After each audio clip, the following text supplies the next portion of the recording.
Praise the Lord. आप लोग सब कैसे हैं जो मुझे फेसबुक के माध्यम से या फिर यूट्यूब के माध्यम से आप मुझे देखने वाले हैं। दोस्तों, फ़िलहाल मैं आपसे रूबरू होना चाहता हूँ कुछ बातों को लेकर। फ़िलहाल मैं आपको बताना चाहता हूँ कि मैं महाराष्ट्र के श्री रामपुर के बेलापुर के एक गाँव में हूँ और अभी आज हमारा सेमिनार का दूसरा दिन है और यहाँ पे कुछ तकरीबन 50 या 60 चर्च के जो डिसाइपल्स हैं, चेले हैं, उनको हम ट्रेन कर रहे हैं कि कैसे गांव-गांव में आप जाकर, है ना, कलीसियाओं की स्थापना कर सकते हैं, कैसे आप जाकर परमेश्वर के राज्य को बढ़ा सकते हैं। उस सिलसिले में मैं यहाँ पर हूँ और मैं ये ग्रेट कमीशन सेमिनार्स यहाँ पे कर रहा हूँ। दोस्तों, जब मैं कल यहाँ पर बात कर रहा था तो एक बात को मैंने यहाँ के लोगों से शेयर करी और मुझे ऐसा लगा कि मैं आप लोगों के पास तक भी उस बात को लेकर आऊँ। अगर आपने बाइबल को पढ़ा होगा, खास करके ओल्ड टेस्टमेंट को, तो आपको एक चीज़ पता चली होगी कि परमेश्वर ने अपने आप को जोड़ा है अब्राहम का परमेश्वर, इसहाक का परमेश्वर, याकूब का परमेश्वर। लेकिन जब मैं उसको पढ़ रहा था तो मेरे को एक चीज़ जो है नहीं समझ में आया। देखिए ना, अब्राहम की जो पत्नी है सारा, उसको संतान नहीं है। उसके बाद में इसहाक जो उसका बेटा है, उसकी पत्नी रबेका, उसको संतान नहीं है। उसके बाद में इसहाक का बेटा जो याकूब है, राहेल उसकी जो पत्नी है, उसको भी संतान नहीं है। आई मीन, ये कैसे हो सकता है कि अब्राहम की पत्नी बांझ, इसहाक की पत्नी बांझ, याकूब की पत्नी बांझ। अगर एक पत्नी बांझ है तो समझ में आता है, दूसरी पत्नी बांझ है समझ में आता है, लेकिन लाइन से तीनों पत्नियां बांझ है, ये कैसे समझ में आता है ना। और अगर हम सैमुएल की बात करें, यानी उसकी माँ की बात करें, हन्ना की, तो वो भी बांझ थी और काफ़ी गिड़गिड़ाने के बाद, काफ़ी प्रार्थना के बाद में हम देखते हैं कि उसको सैमुएल जैसा एक बालक जो है वो पैदा होता है। दोस्तों, ये चीज़ क्या दर्शाता है ना। मैं कल बता रहा था कि अगर जैसे अब्राहम की पत्नी को संतान नहीं था और तुम्हारे, है ना, इसहाक की पत्नी को संतान नहीं था, याकूब की पत्नी को संतान नहीं था, तो इनको संतान हुआ कैसे? मतलब इनको जो बच्चे हैं वो कैसे हुए?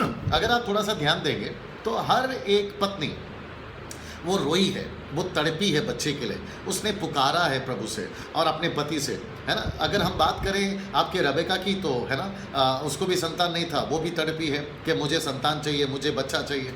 और अगर हम राहेल की बात करें, याकूब के पास में जाकर कहती है मुझे बच्चा दे, नहीं तो मेरा जीना बेकार है। तो ये तड़पने के बाद, ये गिड़गिड़ाहट के बाद में परमेश्वर ने जो है उन तीनों को, यानी कि तीनों के माँओं को जो है संतान दिया है। और यही किस्सा हम देखते हैं सैमुएल की माँ के साथ में भी होता है।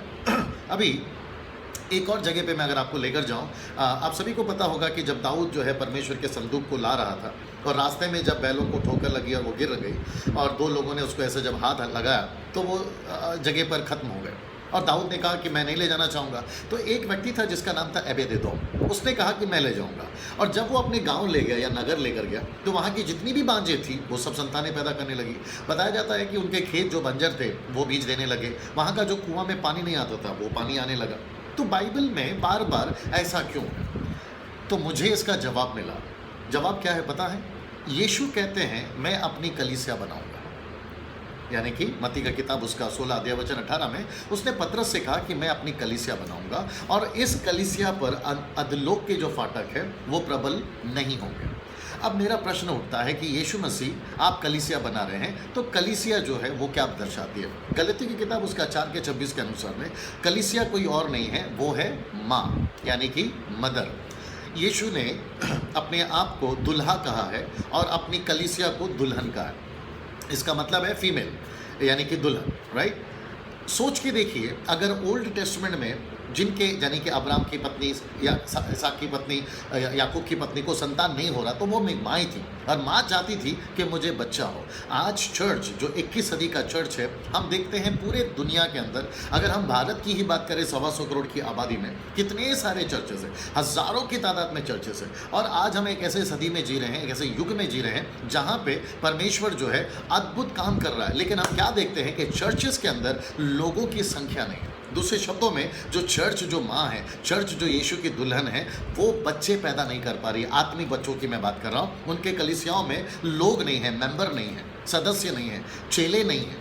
ये बात को दर्शाता है कि कितना लोगों ने तड़पना चाहिए, कितना चर्च के सेवकों ने तड़पना चाहिए, पास्टरों ने गिड़गिड़ा कर प्रार्थना करना चाहिए ना। आप बोलेंगे पास्टर डैनियल ये ज़रूरी है क्या? यस, ये ज़रूरी है। आइए मैं आपको एक जगह पे ले जाता हूँ। अगर आप रोमी की किताब को पढ़ते हैं, उसका 8वां अध्याय वचन 26 में, तो वहाँ पे लिखा है कि पवित्र आत्मा कहता है कि तुम नहीं जानते कि प्रार्थना कैसे करते हैं। लेकिन पवित्र आत्मा आप ही आहें भर भर कर, इसका मतलब है सिसक सिसक कर, बिलक बिलक कर, ओके, वो प्रार्थना करती है। अब मेरा एक प्रश्न उठता है, तुम नहीं जानते कि प्रार्थना कैसे करते हैं, इसका मतलब है प्रार्थना आती है लेकिन कैसे करना है ये नहीं मालूम। You got the point? प्रार्थना आती है लेकिन कैसे करे ये नहीं मालूम। तो पवित्र आत्मा कहता है कि तुमको सिसक सिसक कर प्रार्थना करना है। क्यों? क्योंकि पवित्र आत्मा खुद भी रो रहा है। अच्छा, क्यों रो रहा है? क्योंकि वो कहता है कि मुझे भेजा गया है एक मिशन के तौर पर, ताकि मैं यीशु मसीह की जो दुल्हन है उसको मैं संवारूं, यीशु मसीह की जो कलीसिया है उसको मैं बनाऊं।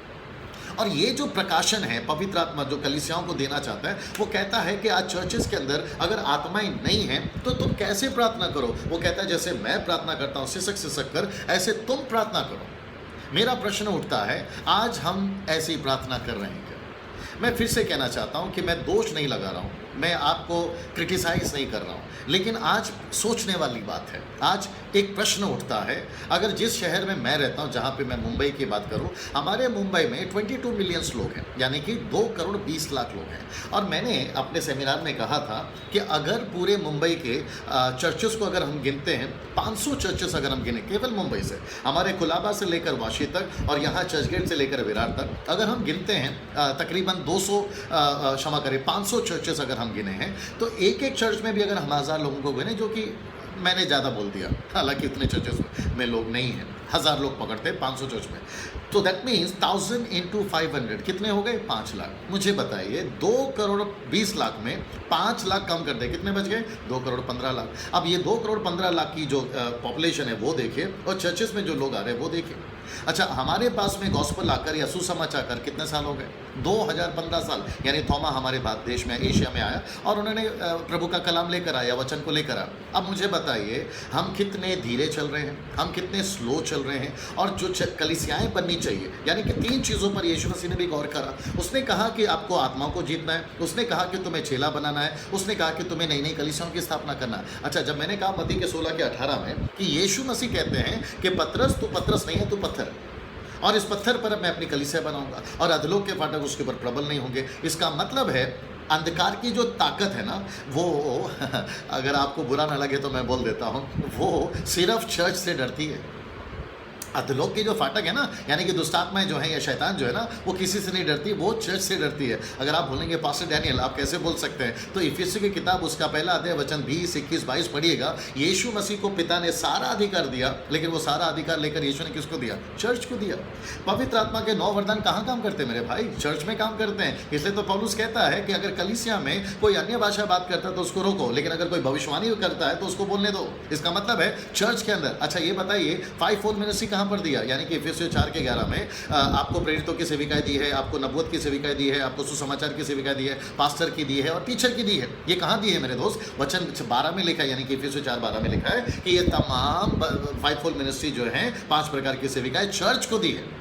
इसका मतलब है यीशु कहना क्या चाहते हैं, जो आज चर्च बांझ है, जहाँ पे संतान नहीं है। बड़ा दुख लगता है जब मैं किसी पास्टर को मिलता और पूछता हूँ कि सर आप कितने साल से सेविकाएं में? कहते हैं 15 साल से, 20 साल से। और जब मैं पूछता हूँ कि सर आपके चर्च में लोग कितने हैं? कहते हैं 40, 20, 100, बस उसके ऊपर उनका फिगर नहीं जाता है। और फिर मैं ये पूछता हूँ कि सर उसमें चेले कितने हैं? कहते हैं 10 और 8।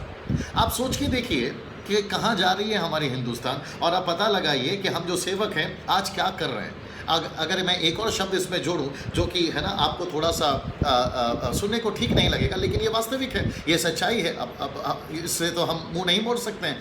अगर आप देखें आज हम सब कर रहे हैं, हम प्रोग्राम्स के ऊपर प्रोग्राम्स कर रहे हैं, वर्शिप कॉन्सर्ट्स के ऊपर वर्शिप कॉन्सर्ट्स कर रहे हैं, हम एक प्रोग्राम के बाद एक प्रोग्राम कर रहे हैं। और हम बड़े बड़े सेवकों को, जो कि नाम लेना उचित नहीं है, हम तमाम बड़े बड़े सेवकों को उनको बुलाते हैं और कहते हैं कि आइए हमारे शहर में आप महासभा करिए, पीस फेस्टिवल करिए, है ना, रैलीज करिए। मेरा प्रश्न उठता है, वो महासभा में, वो रैली में, वो क्रूसेड में आते कौन है? आई मीन शहर के लोगों को जब आप बुलाते हैं तो किस प्रकार के लोग आते हैं? मैं आपको बताऊं, जो कि मैंने सर्वे किया है या मैं तमाम जगहों पर जाता हूं या मिलता हूं लोगों से, 90% जिनका उद्धार हो गया है वो आते हैं क्रूसेड में। अब आप सोच के देखिए, इसका मतलब है जो प्रचारक प्रचार कर रहा होता है वो जो जिसको मेरी भाषा में कहते हैं कि एक बार अगर मछली फ्राई हो गई है, क्या उसको हम दोबारा फ्राई करते हैं? एक ग्लास में अगर आपने पानी भर दिया है तो क्या फिर से भरते हैं? जी नहीं मेरे दोस्त, आप क्या करते हैं, आप यीशु मसीह के कलाम को नए जगह पे लेके जाकर बताने की कोशिश करते हैं, जो कि यीशु ने भी अपने वचन में कहा है कि मोतियों को, यानी कि जो डायमंड्स हैं, हीरा है, उसको सूअर और कुत्तों के आगे मत डालो। इसका मतलब है वचन जो है ना, वचन की जो सेविकाई है, जो कलाम है, गॉस्पल जो है ना, वो बार बार एक ही व्यक्ति को नहीं सुनाना है। जिसका उद्धार हो गया हम उसको बार बार क्यों सुनाएं? हमको उन लोगों को सुनाना है जो अभी तक प्रभु को नहीं जानते। और अगर आप मुझे मौका देते हैं थोड़ी देर और मैं बात करूं आपसे, तो मैं आपको बताना चाहता हूं कि हमारे पूरे हिंदुस्तान में 2238 जातियां हैं। 125 करोड़ की आबादी में हम कहाँ जा रहे हैं? यीशु ने तो पहले ही कह दिया कि खेत तो पक चुके हैं, लेकिन क्या नहीं है? मजदूर नहीं है। और क्या कहा? मजदूरों के लिए क्या करो? प्रार्थना करो। अब क्यों करें प्रार्थना? क्योंकि जब आपके पास में चर्च के मेंबर है ना, जिनको आप डिसाइपल बनाते हो, तो उनके लिए प्रार्थना करते हो कि प्रभु इसमें से हमको मिशन में काम करने वाले लोग चाहिए और मिशनरी के लिए काम करने वाले लोग चाहिए। मैं किसी के खिलाफ नहीं, मैं ये बातों को क्यों आपके सामने लाना चाहता हूँ? क्योंकि यीशु मसीह के आने के इंतज़ार हम सभी कर रहे हैं। लेकिन आपको पता है यीशु कब आएंगे? अपने वचन के हिसाब से, यानी कि मत्ती की किताब उसके 24वें अध्याय वचन 14 में कहते हैं कि जब तक परमेश्वर का राज्य का सुसमाचार सारे जातियों में और सारे जगत में नहीं जाएगा, तब तक यीशु नहीं आएंगे मेरे भाई। इसका मतलब है इसके बजाय कि हम इंतज़ार करें कि यीशु कब आएगा, क्यों ना हम जाएँ गाँव-गाँव में, हम क्यों ना जाएँ नगर-नगर में, हम क्यों ना जाएँ शहर-शहर में, जाकर परमेश्वर के लोगों को सच्चाई नहीं मालूम है, हम उनको जाकर बताएँ। हम ये काम क्यों नहीं करते? एक आखिरी बात से मैं समाप्त करना चाहूँगा, क्षमा चाहते हैं। एक आखिरी बात मैं आपसे कहना चाहूँगा, मुझे बताइए हमारे जो शहर है, हम उसमें कितना कॉन्सेंट्रेट करते हैं? जो भी प्रोग्राम्स होते हैं कहाँ होते हैं? शहर में होते हैं। हम सभी को, बड़े बड़े सेवकों को कहाँ देखते हैं? शहर के अंदर देखते हैं। जो भी पास्टर सेविकाएं करता है कहाँ करता है? शहर में करता है। वर्शिप कॉन्सर्ट्स ज़्यादा कहाँ होते हैं? शहर में होते हैं। आराधनाओं की सभाएं कहाँ ली जाती है? शहर में ली जाती है। लेकिन उसके बावजूद भी शहर में लोग जो हैं नहीं बढ़ रहे। मालूम है क्यों? क्योंकि हमको सुन सुनकर हमारा जो दिमाग है ना, वो प्रोग्राम ओरिएंटल माइंड हो गया है। मतलब हमको एक सभा के बाद दूसरी सभा चाहिए। लेकिन मेरा सवाल है कि आप शहर में इतने लोग हैं, मेरा प्रश्न उठता है, शहर से आप अपने एक 40 या 50 किलोमीटर दूर जाएं, जहाँ पे गांव हैं, जहाँ पे देहात लोग हैं, जहाँ पर आदिवासी लोग हैं, उनमें कौन जाएगा? अचानक से तो कुछ भी नहीं होगा। फरिश्ता ऊपर से नहीं आएंगे। यीशु मसीह वापस ज़मीन पर नहीं आएंगे गॉस्पेल सुनाने के लिए, क्योंकि ये जिम्मेदारी मुझको और आप